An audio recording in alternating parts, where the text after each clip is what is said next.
बिस्मिल्लाहिर्रहमानिर्रहीम। अस्सलामु अलैकुम डियर स्टूडेंट्स। आपका इंग्लिश मेंटोर हसनैन बाक़िर आपकी खिदमत में हाज़िर। आज का हमारा लेक्चर टेंसेस के बारे में है और हमने टेंसेस को देखना है और टेंसेस के बारे में पढ़ना है। इससे पहले हम पार्ट्स ऑफ स्पीच को डिस्कस करते आ रहे हैं। हमने जो लास्ट लेक्चर देखा था वो वर्ब का था और उसी से रिलेटेड ये फिर टेंसेस का लेक्चर हो जाएगा। इसमें देखिएगा, पहला टेंस हमारा प्रेजेंट इंडेफिनिट टेंस है, जैसा कि आपको पता है। अब ये टेंसेस वो चीज़ है जो आप छोटी क्लासेस से पढ़ते आ रहे हैं और अब तक पढ़ते आ रहे हैं और हो सकता है कि बाद में भी इनकी ज़रूरत पड़ती रहे, क्योंकि जब तक इंग्लिश लैंग्वेज है ये टेंसेस हैं। इसमें लेकिन मैंने कोशिश की है कि थोड़ा सा आपको मुख्तलिफ़ अंदाज से इनके बारे में बताया जाए ताकि आपको कॉम्पैक्ट नॉलेज जो है वो मिल सके, बजाय इसके कि हम चीज़ों के बारे में गैस करते रहें। देखिए, सबसे पहली बात ये होती है कि प्रेजेंट इंडेफिनिट टेंस हम क्यों यूज़ करते हैं, इसका इस्तेमाल क्यों करते हैं हम। इसमें जो सबसे पहले जो चीज़ है वो ये है कि हम इसका इस्तेमाल करते हैं हैबिट के लिए, अपनी रूटीन बताने के लिए। प्रोवर्ब्स में ये यूज़ किया जाता है, यूनिवर्सल ट्रुथ में यूज़ किया जाता है और फिक्स शेड्यूल जो होते हैं फ्यूचर के, उनके लिए यूज़ किया जाता है। मिसाल के तौर पर आपकी जो हैबिट्स हैं सारी की सारी वो प्रेजेंट इंडेफिनिट टेंस में होती हैं। जैसा कि हम कहते हैं वो आम तौर पे चाय नहीं पीता है, वो आम तौर पे कॉफ़ी पीता है। ठीक है, हम कह सकते हैं कि जी वो सुबह सवेरे उठता है, नमाज़ पढ़ता है, सैर को निकल जाता है, वापस आता है, कॉलेज चला जाता है। मतलब ये जो सारी की सारी रूटीन है आपकी, ये प्रेजेंट इंडेफिनिट टेंस में बताई जाएगी। अच्छा, इसको अगर इंग्लिश में हमने करना हो तो हम कह सकते हैं कि जी he gets up early in the morning, he says his prayers, he goes out for a walk, he comes back, he gets prepared and he goes to college। अच्छा, आम तौर पर जो चीज़ देखी जाती है और समझी जाती है कि जी उर्दू की ख़ास तौर पे निशानियां बताई जाती हैं कि ता है, ती है, आनी चाहिए, आना चाहिए। ठीक है, किसी हद तक ठीक है, लेकिन हर ता है, ती है प्रेजेंट इंडेफिनिट टेंस नहीं होता और ता है, ती है के बगैर भी प्रेजेंट इंडेफिनिट टेंस होता है। मिसाल के तौर पर लाइटर नोट में बात कर रहा हूँ कि अगर हम कहें ये जूता है तो ता है तो इसमें भी आ रहा है, लेकिन ये प्रेजेंट इंडेफिनिट टेंस नहीं है। और अगर मैं कहूँ मुझे चाय पसंद है तो इसमें ता है नहीं आ रहा है, लेकिन ये प्रेजेंट इंडेफिनिट टेंस है। तो इसलिए हर चीज़ को हम उर्दू की निशानी के साथ ढूंढने की कोशिश नहीं करेंगे, अगरचे उर्दू की जो निशानी बताई गई होती है वो बहुत हद तक ठीक है, उसमें शक कोई नहीं है। क्योंकि जब आप अपनी रूटीन और हैबिट बताते हैं ना, तो जो उर्दू की निशानी होती है वो बिल्कुल सादिक आ रही होती है, सच्ची हो रही होती है। हमारे जितने प्रोवर्ब्स हैं वो प्रेजेंट इंडेफिनिट टेंस में होते हैं। अच्छा, उसके बाद यूनिवर्सल ट्रुथ सारे के सारे प्रेजेंट इंडेफिनिट टेंस में है। ठीक है, और फ्यूचर के शेड्यूल्स प्रेजेंट इंडेफिनिट टेंस में है। अब इसका स्ट्रक्चर देख लें। स्ट्रक्चर में सब्जेक्ट है, सब्जेक्ट के बाद वर्ब है, वर्ब की फर्स्ट फॉर्म है और उसके बाद ऑब्जेक्ट है। फिर जनाब हमने सब्जेक्ट डू डज नॉट और उसके बाद वर्ब। अब वर्ब जो है वो फर्स्ट में ही है और डू डज जो है वो सेंटेंस के शुरू में लग जाएंगे। इंट्रोगेटिव के लिए वर्ब आएगा फर्स्ट में और उसके बाद ऑब्जेक्ट आ जाएगा। इसमें एक चीज़ जो काबिल गौर है वो ये है कि हम कहते हैं कि हम वर्ब के साथ एस या ई एस का भी इजाफा करते हैं। हम वर्ब के साथ एस का इजाफा करते हैं या ई एस का इजाफा करते हैं। कब? वो हम इजाफा करते हैं जब हम थर्ड पर्सन सिंगुलर की बात कर रहे होते हैं। ठीक है, थर्ड पर्सन सिंगुलर की बात कर रहे होते हैं। अच्छा जी, थर्ड पर्सन सिंगुलर क्या है? जिसे आमतौर पर हम ही, शी, इट और सिंगल नेम कहते हैं। असल में फर्स्ट पर्सन है, सेकंड पर्सन है, हम प्रोनाउंस में पढ़ चुके हैं। तो थर्ड पर्सन में दो होते हैं, थर्ड पर्सन सिंगुलर है, थर्ड पर्सन प्लूरल है। तो जो थर्ड पर्सन सिंगुलर है उसमें वही ही, शी, इट और सिंगल नेम आ रहे होते हैं, उसमें हम वर्ब के साथ एस या ई एस का इजाफा करते हैं। लेकिन जो ही हम डू या डज नॉट लगा देते हैं या डज नॉट लगा देते हैं तो उस वक्त थर्ड पर्सन सिंगुलर के साथ एस का इजाफा नहीं करते, इसलिए कि हम डज के साथ ऑलरेडी इजाफा वही वाला कर चुके होते हैं। अब इसकी एग्जांपल देख लेते हैं। अच्छा, इसके इंडिकेटर्स पहले देखिए। इसके इंडिकेटर्स क्या हैं? अगर सेंटेंस में कहीं भी आपको, क्योंकि आपने आपको 4 ऑप्शंस दिए गए होंगे, उन 4 ऑप्शंस में से आपने एक चूज करना होगा और आपको डेफिनेटली ये वाले इंडिकेटर्स दिए गए होंगे, इनमें से आपने पहचानना होगा। मिसाल के तौर पर अगर सेंटेंस में कहीं डेली आ जाए, एवरीडे आ जाए, ऑलवेज आ जाए, ठीक है जी, ऑफन आ जाए, यूजुअली आ जाए, समटाइम्स आ जाए, ओकेजनली है, सेल्डम है, रेयरली है, नेवर है, ये बुनियादी तौर पर ये जो मैंने यहाँ पर लिखे हैं ये एडवर्ब्स ऑफ फ्रीक्वेंसी हैं। एडवर्ब्स में आगे जाके हमने ये पढ़ने हैं इंशाल्लाह। एडवर्ब्स ऑफ फ्रीक्वेंसी हैं। एडवर्ब्स ऑफ फ्रीक्वेंसी जो होते हैं वो हाउ ऑफन का जवाब देते हैं और इसलिए हम इन्हें फिर शामिल करते हैं इस तरह। तो अगर ये आ जाए तो प्रेजेंट इंडेफिनिट टेंस होगा। मसलन शी यूजुअली टेक्स टी, वो आमतौर पे चाय पीती है। ही नेवर टेक्स टी, वो कभी चाय नहीं पीता। The sun rises in the east, हमारा यूनिवर्सल ट्रुथ आ गया। हेस्ट मेक्स वेस्ट, ये हमारा प्रोवर्ब आ गया। He does not take tea, उसी की निगेशन आ गई। Does he go to school daily, जो हमारी रूटीन थी उसकी निगेशन आ गई। और WH expression plus interrogative sentence जो होता है वो हमारा रूल है कि जब डबल इंट्रोगेटिव आएगा, जिसे हम डबल इंट्रोगेटिव भी कहते हैं या WH expression plus interrogative sentence भी कहते हैं, तो वो इस तरह बनेगा कि WH को हम बाहर लगा देंगे और उसके बाद इंट्रोगेटिव सेंटेंस जो भी हमने डिफाइन किया होगा उसको बाद में ऐड कर देंगे। मसलन why does he go there, वो वहाँ क्यों जाता है। अब ये फिर आगे जाके अगले सेगमेंट्स में कभी इंशाल्लाह पढ़ेंगे कि अगर WH के फौरन बाद हमारा सब्जेक्ट आता है तो उसका मीनिंग क्या होता है। अगले टेंस की तरफ बढ़ते हैं। प्रेजेंट कंटिन्यूस टेंस है अगला टेंस। प्रेजेंट कंटिन्यूस टेंस में फिर पहले इंडिकेटर्स देखते हैं। प्रेजेंट कंटिन्यूस टेंस में जो हमारा इंडिकेटर है वो है नाउ, नाउअडेज, दीस डेज और एट प्रेजेंट।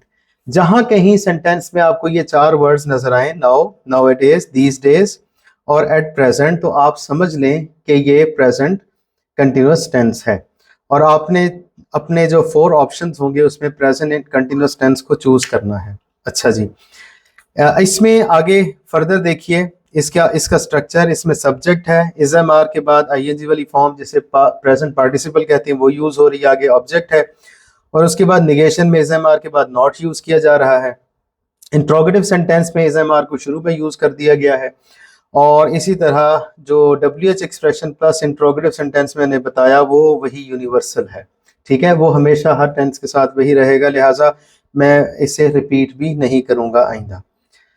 अब इसका सेंटेंस देखिए आप, she is working in Lahore.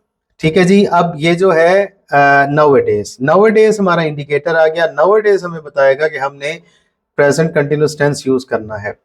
Eight present he is teaching in a college. At present आ गया, हमें कंफर्म हो गया कि हमने प्रेजेंट कंटिन्यूस टेंस को यूज करना है।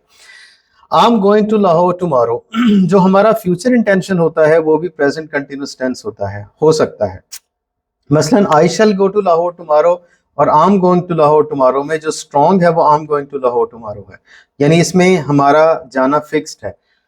लेकिन अगर मैं कहूँगा कि आई shall go to Lahore tomorrow, इसका मतलब है मेरा प्रोग्राम है, हो सकता है वो बने, हो सकता है ना बने।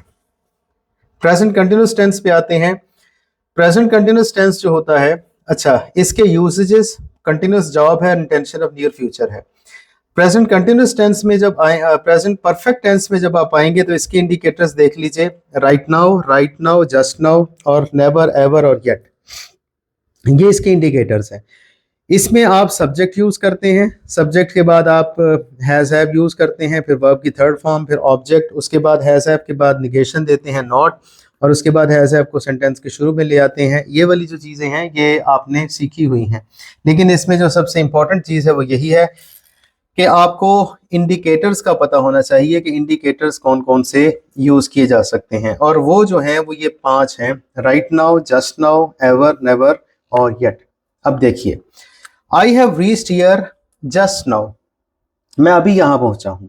ठीक है, he has not yet completed his work, उसने अभी अपना काम मुकम्मल नहीं किया है। एक चीज़ मैं आपको बता दूँ, लेकिन वो बताने से पहले पास्ट इंडेफिनिट देख लें। जब हम पास्ट इंडेफिनिट देख लेंगे तो फिर पास्ट इंडेफिनिट और प्रेजेंट परफेक्ट में जो डिफरेंस है खास, वो आपको बताऊंगा। Present perfect continuous tense, present perfect continuous tense use किया जाता है, उसके इंडिकेटर्स देखिए, सिंस और फॉर इसका इंडिकेटर है। सिंस यूज किया जाता है पॉइंट ऑफ टाइम के लिए और फॉर यूज किया जाता है पीरियड ऑफ टाइम के लिए। पॉइंट ऑफ टाइम का मतलब यह है कि जब हम कोई काम शुरू करते हैं तो उस काम को शुरू करने का जो टाइम है वो हमें पता होना चाहिए। अगर वो पता है तो जो जिस वक्त हम खड़े हैं वो टाइम भी हमें पता है। तो जब हमें दोनों टाइम दोनों पॉइंट्स पता चल जाते हैं तो हम सिंस लगाएंगे। अगर हमें ये वाला वक्त पता है जिसमें हम खड़े हैं लेकिन हमें वो वक्त नहीं पता जो जब हमने काम शुरू किया था तो हम फॉर लगाएंगे।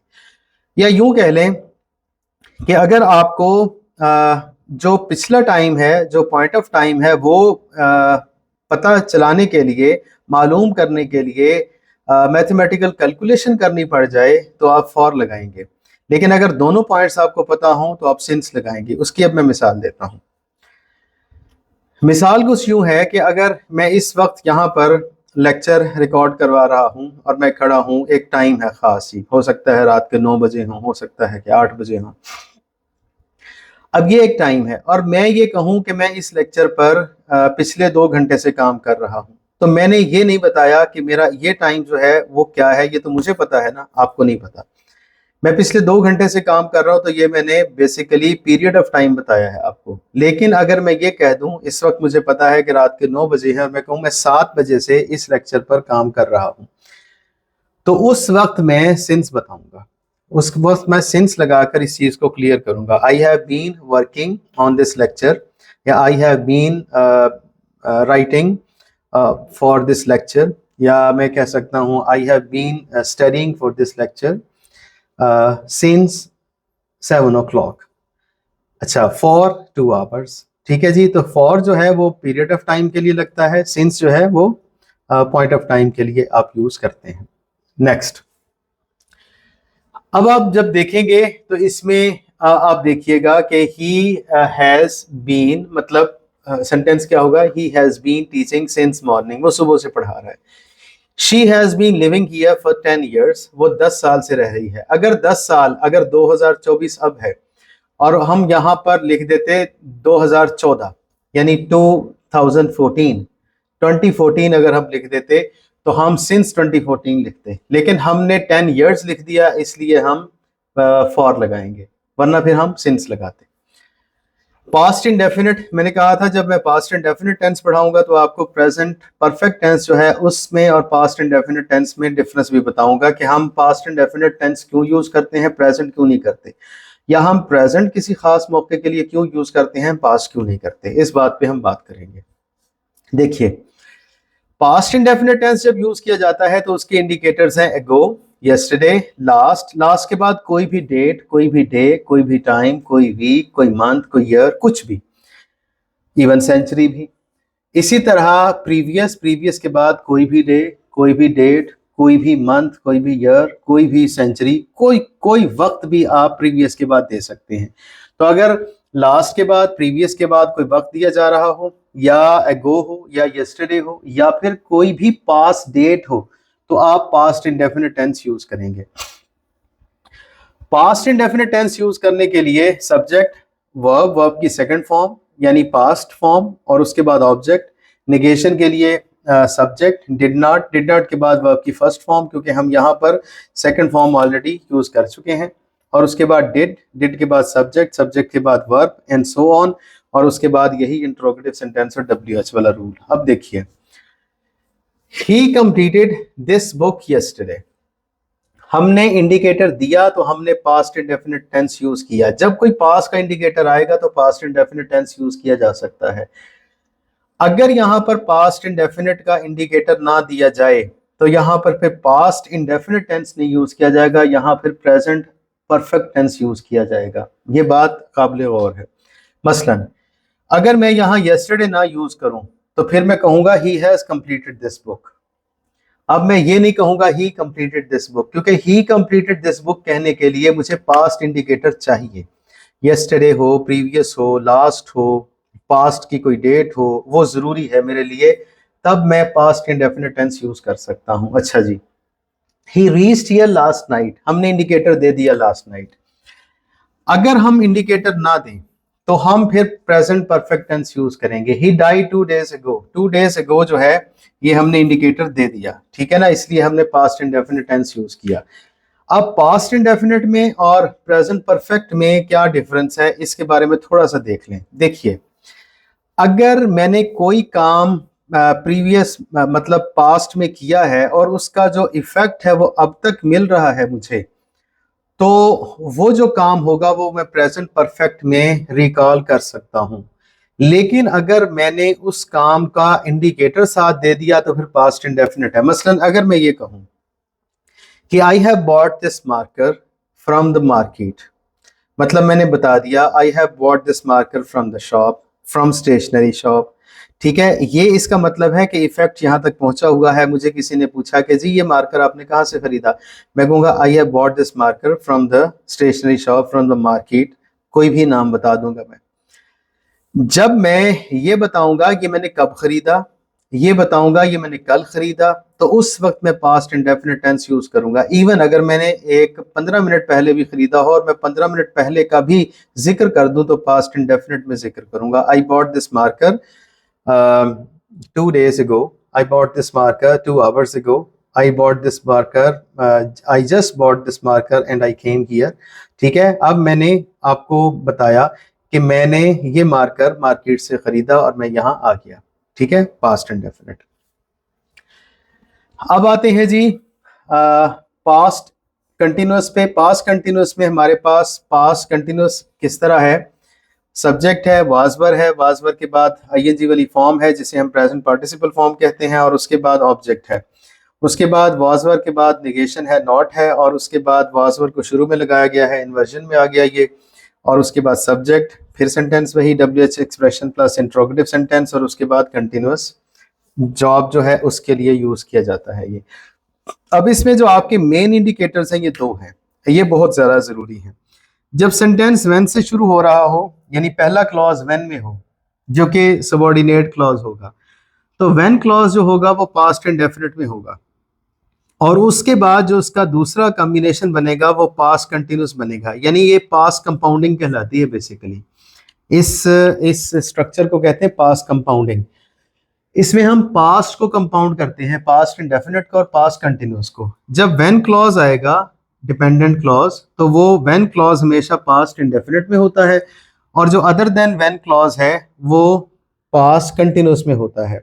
मसलन when I entered the room they were making a noise, मतलब आप इसे इंटरचेंज भी कर सकते हैं, they were making a noise when I entered the room, लेकिन जो व्हेन क्लॉज है उसके साथ पास्ट इंडेफिनिट ही रहेगा।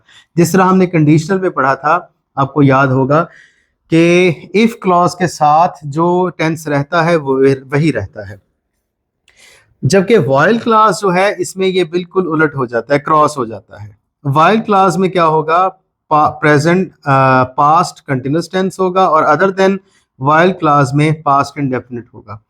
इसकी मिसाल मैंने यूं लिखी है यहाँ पे कि while the train was moving she jump down the train. While the train was moving, while के बाद पास्ट कंटिन्यूअस टेंस आएगा, और अदर देन वाइल क्लास जो होगा उसमें पास्ट इंडेफिनिट टेंस आएगा। ये गौर करना है। इसमें आमतौर पर यही दो सिचुएशंस और यही दो सेंटेंसेस पास्ट कंटिन्यूअस टेंस के लिए पूछे जाते हैं। अगर आप इन दोनों को मास्टर कर लेंगे तो कम से कम पास्ट कंटिन्यूअस टेंस वाले सेंटेंस में आपकी मिस्टेक नहीं होने वाली इंशाल्लाह। उसके बाद है जी past perfect tense. Past perfect tense आप कब यूज करते हैं? पास्ट परफेक्ट टेंस आप पहले देखिए, सब्जेक्ट है, हैड के बाद थर्ड फॉर्म है, उसके बाद ऑब्जेक्ट है, उसके बाद हैड नॉट है, और उसके बाद वर्ब की थर्ड फॉर्म है, उसके बाद हैड है, सब्जेक्ट है, और उसके बाद थर्ड फॉर्म है यानी इन्वर्जन आ गई, और उसके बाद जनाब WH expression plus interrogative sentence. अब इसका इंडिकेटर देख लीजिए। इंडिकेटर ये है कि ये दो तरह से यूज किया जाता है, बिफोर और आफ्टर वाले में। इसमें भी पास्ट कंपाउंडिंग है, यानी यूं कह लें कि ये जो मैंने इस हिस्से में इस पोर्शन में चीज लिखी हुई है सारी की सारी, ये मैं इसको इनसर्कल कर रहा हूं, ये सारी मैंने पास्ट कंपाउंडिंग लिख दी है, ठीक है जी। इसमें यहाँ पर पास्ट इंडेफिनिट और कंटिन्यूअस की पास्ट कंपाउंडिंग है, यहाँ पास्ट इंडेफिनिट और पास्ट परफेक्ट की पास्ट कंपाउंडिंग है। देखिए, अगर बिफोर क्लॉज होगा तो बिफोर क्लॉज में पास्ट इंडेफिनिट आएगा, और अदर देन बिफोर क्लॉज में पास्ट परफेक्ट आएगा। इसी तरह अगर आफ्टर क्लॉज है तो आफ्टर क्लॉज में पास्ट परफेक्ट आएगा और अदर देन आफ्टर क्लॉज में पास्ट इंडेफिनिट आएगा। ये इंटरचेंज हो सकते हैं। मैंने तरतीब इसी तरह लिखी है जैसे मैंने ये लिख दिया है, मसलन the patient had died, the patient had died, had के बाद third form, before the doctor केम, ठीक है। आफ्टर शी हैड गॉन, जब वो जा चुकी, दे एट मील, उन्होंने खाना खाया। अब आप इस तरह भी कर सकते हैं, कैसे उलट कर सकते हैं, आप इस तरह भी कर सकते हैं कि when before the doctor came the patient had died, वहां सिर्फ होगा कि आपको एक कॉमा देना पड़ेगा। उसके बाद आ जाइए पास्ट परफेक्ट कंटिन्यूअस टेंस पे। पास्ट परफेक्ट कंटिन्यूअस टेंस जो है वो आप कब यूज करते हैं, सब्जेक्ट के बाद हैड बीन और उसके बाद वर्ब की आईएनजी वाली फॉर्म और उसके बाद ऑब्जेक्ट और उसके बाद सिंस और फॉर। व्हेन, अच्छा मैंने इसकी तफसील इसलिए लिखी कि यही वाली तफसील, बिल्कुल यही वाला स्ट्रक्चर यहाँ पे लिखा गया है। सिर्फ आपने करना क्या है, आपने इस हैज और हैव को हैड के साथ रिप्लेस कर देना है और इसमें कुछ नहीं है। इसलिए मैंने सिर्फ एक सेंटेंस लिख दिया कि निगेशन और इंटरोगेशन जो है इंट्रोगेटिव सेंटेंस वो खुद कर लेंगे। व्हेन, अच्छा इसमें जो समझने वाली बात है वो क्या है कि इसमें एक खास टाइम भी मेंशन किया गया होता है, यानी एक पॉइंट भी दिया गया होता है और एक पॉइंट दे के बात को समझाने की और कंटिन्यूअस जॉब की जरूरत होती है। मसलन हमने यहाँ क्या कहा था, हमने ये कहा था कि she has been teaching since morning, ठीक है। अब हम ये भी कह सकते हैं कि she had been teaching since morning, वो सुबह से पढ़ा रही थी, लेकिन एक खास हम पॉइंट भी ऐड करेंगे तब पास्ट परफेक्ट की जो कंडीशन है वो पूरी होगी। वो क्या है, व्हेन अली रीच देयर, ये हमने कंडीशन ऐड कर दी, टाइम की कंडीशन ऐड कर दी। When Ali reach there Ahmed had already been working on assignment for 2 hours, यानी हमने फॉर 2 आवर्स भी कर दिया, लेकिन अहमद 2 घंटे तक काम कर चुका था जब अली वहां पहुंचा। तो जो अली वहां पहुंचा है ये स्पेसिफिकेशन है पास्ट परफेक्ट कंटिन्यूअस टेंस की। तो इसमें कोई ना कोई एक चीज, कोई ना कोई एक टाइम ऐड किया जाएगा तब पास्ट परफेक्ट कंटिन्यूअस होगा, वरना वो प्रेजेंट परफेक्ट कंटिन्यूअस होगा, ठीक है। अगर आपको कंफ्यूज हो जाए, टाई हो जाए जी कि जी इनमें से हैड लगाया जाए या हैज लगाया जाए, हैड बीन यूज किया जाए और हैड बीन के बाद प्रेजेंट पार्टिसिपल यूज किया जाए या हैज बीन के बाद प्रेजेंट पार्टिसिपल यूज किया जाए, तो उसमें फिर आप ये देखेंगे कि उसमें टाइम कंडीशन किस में लगी हुई है। जिसमें टाइम कंडीशन लगी हुई होगी उसमें आप हैड बीन के बाद वर्ब की आईएनजी वाली फॉर्म लगाएंगे। अगर टाइम कंडीशन ना लगी हो, सिर्फ सिंस फॉर लगा हुआ हो, तो आप हैज बीन यूज कर सकते हैं और हैव बीन यूज कर सकते हैं। फ्यूचर इंडेफिनिट टेंस किस लिए होता है, इसके इंडिकेटर्स देखिए, टुमारो है, नेक्स्ट डे है, फॉलोइंग डे है, ठीक है जी। ये हमारा फ्यूचर इंडेफिनिट टेंस है, टुमारो है, नेक्स्ट डे है और फॉलोइंग डे है, ठीक है। अब इसमें जो समझने वाली बात है वो ये है कि सब्जेक्ट है, विल शैल का इस्तेमाल है, उसके बाद वर्ब है, वर्ब की आईएनजी वाली फॉर्म है, सॉरी फर्स्ट फॉर्म है, उसके बाद ऑब्जेक्ट है।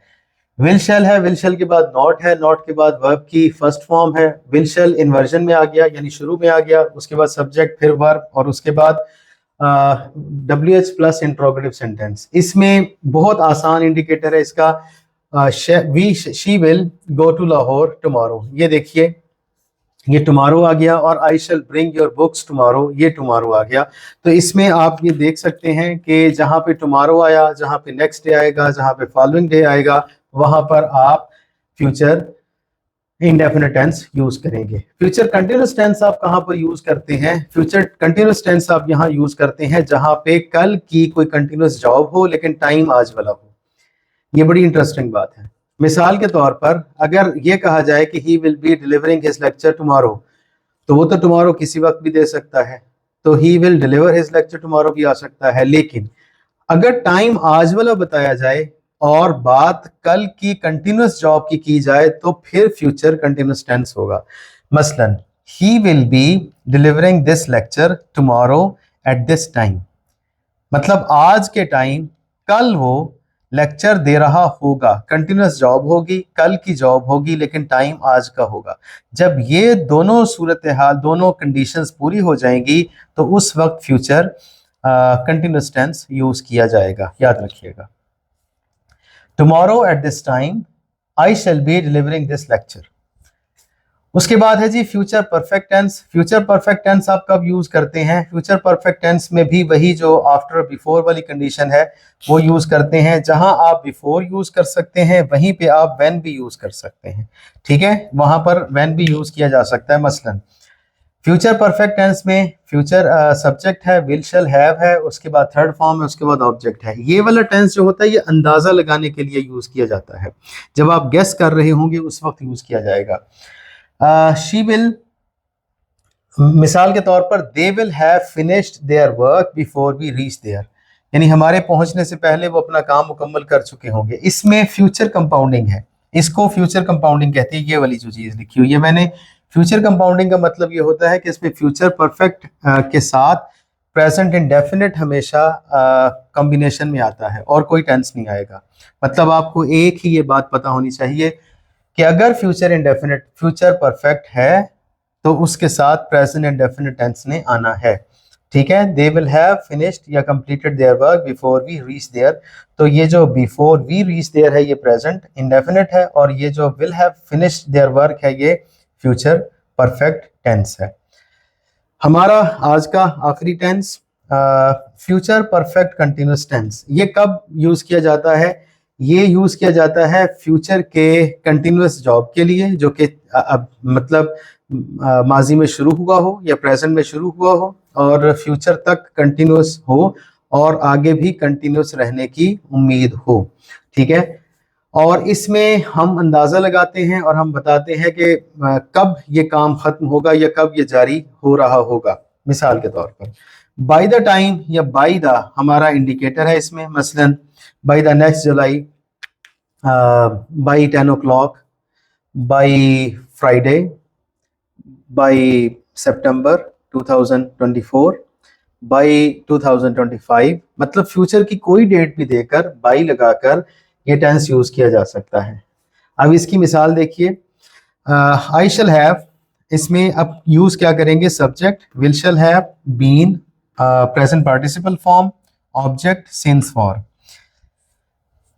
आई shall have been teaching for 20 years next July. मैंने नेक्स्ट जुलाई अंदाजा लगाया कि नेक्स्ट जुलाई तक मुझे पढ़ाते हुए 20 साल हो जाएंगे, ठीक है ना। तो मैंने नेक्स्ट जुलाई जो है मेरा इंडिकेटर है और मैं पढ़ा रहा हूँगा या पढ़ा चुका हूँगा, ठीक है, ये हमारा सेंटेंस है। इसी तरह I shall have been teaching when he reaches there.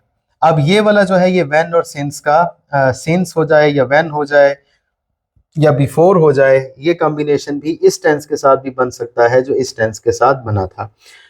उम्मीद है स्टूडेंट्स के आपको टेंसेस की रिवीजन हो गई होगी, क्योंकि ये बेसिकली रिवीजन ही होती है, इसलिए कि टेंसेस वो चीज़ है जो आप बहुत पहले से पढ़ते आ रहे होते हैं, लेकिन कुछ चीज़ें ऐसी होती हैं जो जाहिर है नहीं भी पता होती, और जो आपको पता थी डेफिनेटली उनको रिवाइज कर दिया गया है, जो नहीं पता थी वो आपके इल्म में लाई गई हैं, वो इंशाल्लाह ताला आप प्रैक्टिस करेंगे, बल्कि हम यहाँ पर प्रैक्टिस लेक्चर देंगे तो वो चीज़ें मज़ीद क्लियर हो जाएंगी। Thank you really very much for your kind patience. अल्लाह हाफिज़।